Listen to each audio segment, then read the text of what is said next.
I'm Tam Driscoll from Portland, Oregon, and I've been doing team and training since 2001, and I'm happy to say that I have 13 team and training endurance events under my belt. When I came involved in team and training in 2001, I had no connection to blood cancer. I was familiar with folks doing marathons, but they were elite runners, men and women with like 7% body fat. Always intrigued by marathons, but didn't think that I was capable of doing one. I had a child, and after about 12 months, I was trying to think about getting back in shape, and I received a team and training brochure, and on the front of this brochure was a gentleman coming across the finish line, and on his shoulders he had a toddler, and the toddler was bald. And since I was a new mom, it caught my eye, and I read on this brochure and learned for the first time that leukemia was the #1 disease killer of children 0 to 15. And as I looked down at my child, I just couldn't imagine, and I was just like, wow, that was pretty moving. I would say the seed was planted at that moment when I saw that brochure and realized that I could train for a marathon, but better yet, I could do it for a cause. And I did a race in San Diego. The next year I did Maui. And then in 2003, I got a call that one of my sisters had a mass in her brain.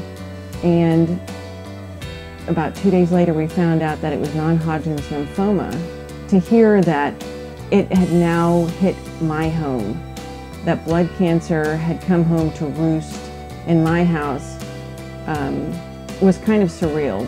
But my message to my family is there's hope, and there's great research going out there, and she beat the odds. I think had she had that diagnosis 10 years ago, it would be very bleak. It would be that year that we would lose her.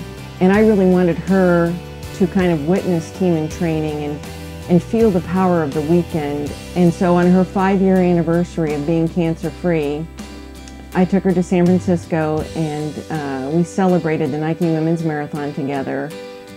And it was just a wonderful, wonderful weekend because she got to see what has been calling me back year after year. Sadly, we lost her this year on her 6th anniversary of being cancer-free. But instead of looking at her passing as a loss, I think of her 6 years as a gift. I decided that I was going to raise as much as I could possibly do in a 5-month window. And I literally ate, slept, and drank fundraising. But I reached out to people and said, we can lick this thing called cancer, and I want you to help me.